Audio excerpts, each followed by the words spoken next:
What's going on, world? AJ here, and today on the show we're talking about Legos. That's right, we're going to kind of do a little bit of a month of Legos and just kind of showcase some of my Lego sets that I've had since I was a kid. Some of my best ones, my favorite ones I want to showcase to you all, and that's what we're going to do on this episode. So sit back, relax, grab yourself a beverage, and let's dive into the world of Legos.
Growing up as a kid, Legos was the big thing for me. Every birthday, Christmas, whatever holiday it was, you got gifts. Legos were involved into it for many, many years, especially in the 90s. I kind of stopped collecting in the 2000s, and I ended up picking it back up in like the 2010s. You know, as you can see, I got like modern Lego sets up here that I got as an adult.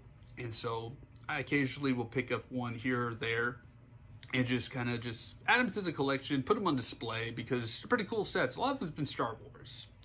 All right, there's some pretty cool Star Wars sets, but there's also been a couple other ones like the space shuttle right here, which is one I got, I believe, last Christmas actually.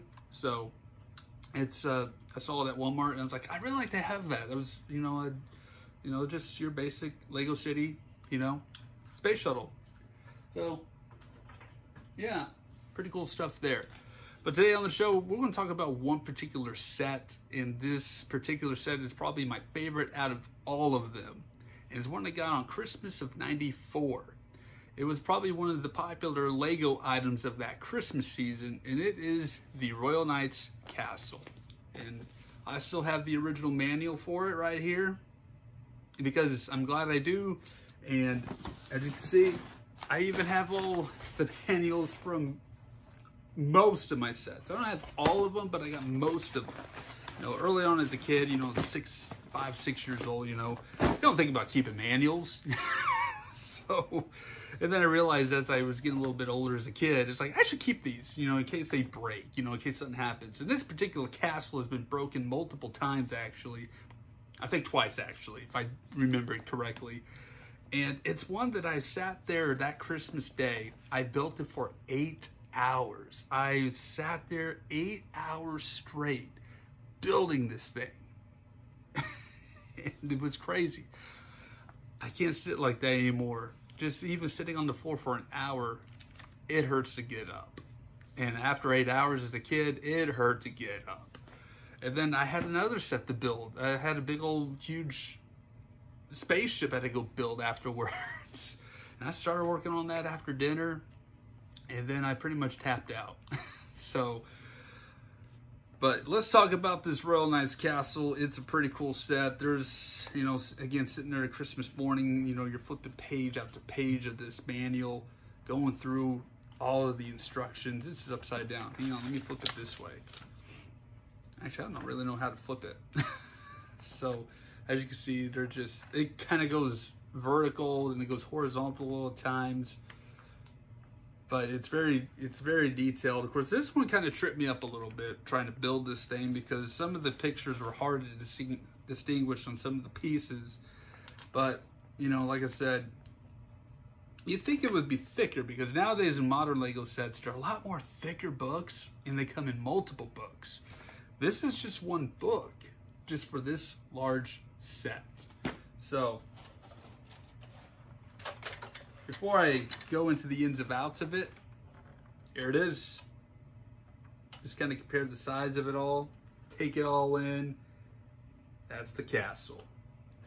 Now, it's got a lot of dust. It's aged, of course. And, of course, there was one point as a kid, I was trying to get rid of the dust. Don't use Pledge on Legos. Do not, because it's going to make your Legos a little bit oily, and then the pieces aren't going to hold together, and it's just going to be loose. So, I don't recommend Pledge at all. Just blow the dust off. So, let's take a deeper dive into this castle. All right, we're going to feature the castle. Kind of show you the ins and outs of this awesome build right here. You got the King's Tower over here. It's where his throne room is at. And of course, in the throne room, you can see that little white platform right there. Back here, see this little pin right here? All right. So let's just say this guy right here, he's going in, he's having a meeting with the king. If I can get him to stand up in here. My hands are too big. It's been too long. All right, there we go. Got him stand up. He's having a little meeting with the king. King don't like what he's got to say. Pulled his pin back here. They're supposed to drop through the floor. There he goes. Supposed to drop through the floor right there. So there you go. All right, other areas of the castle here. Of course, you got the little archery platform right here. Try to take out the guys coming on from the back end of the area. You got this tower up here. Kind of move over here, put this guy back here. So you got that tower right there. I think I'm missing a flag right there. I'm not sure where that flag went to. And then in here, this is pretty much the dungeon where they keep the bad guys locked up as prisoners. And then this cord right here, pulled this up. You got a little trap door right there with the skeleton. And basically underground there takes you to like a little area with a well. And of course on the other side of it, if I can rotate this here. All right. Other side of it, if you can see, it's pretty much the bars of the dungeon in there. Got a little spear in there too. That's pretty cool. And of course you got your main top tower right here with the doors. There's a little drawstring here that raises this gate. So you can come into castle. Of course, watch out for Boney. That's his name. His name is Boney. And then you got other guards on these towers. Another archer thing up here. Got other guards here. In this little closet is where they keep the ghost.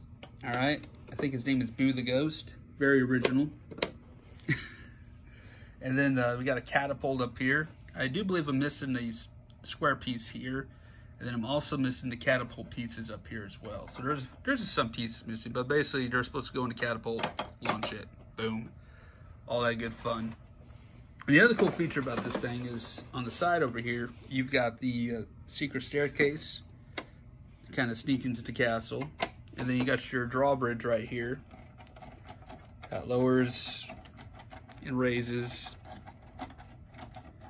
And up here in the king's throne room, you got storage area. It's where you keep your treasure chest. Or I've seen it in the guide. Let's rotate this again. Like in the instruction manual, they have it placed up here too. So wherever you want to keep the treasure, I don't care. It's whatever you want to do with it. It's your world. So, and I got a couple other knights here. This guy is basically the captain of all the knights. I don't remember their names either. They had names. Every character has a name. I was named every Lego character growing up. And this was like the second in command of the knights. So, pretty cool castle, pretty cool setup. Right here, dude got a couple horses here. You got a brown horse. Got a black horse. You got a white horse, which is the king's horse. All right, so that's pretty much the set right there. It's a pretty cool build. Now here's a quick bonus Lego set to end this episode with. Another castle. This is actually the very first castle I got. This one was on my 6th birthday, I believe. And my 5th or 6th. I don't remember. I think it was my 6th birthday. I got this. And it's just basically your standard kind of fort. A gate. The gatekeeper. I don't remember what the set's called, but it's one of the earlier Lego castle models. Came with four guys and of course a black knight with it. So And it kind of does this deal here. You can fold it, kind of go in that direction, however direction you want to go. And on this back side, you got a little prison cell. This is one I don't have the manual for, and this one was actually destroyed in pieces. And I found the manual on the internet. And the internet, there's a website out there. I don't remember what the website's called, but I think it's like Lego Brick or something like that. You can just Google search it, and it'll pull right up for you.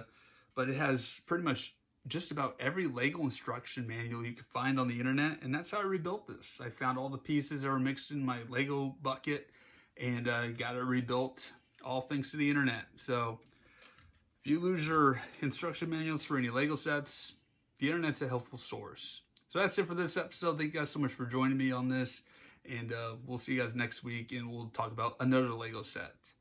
Stay safe and take care.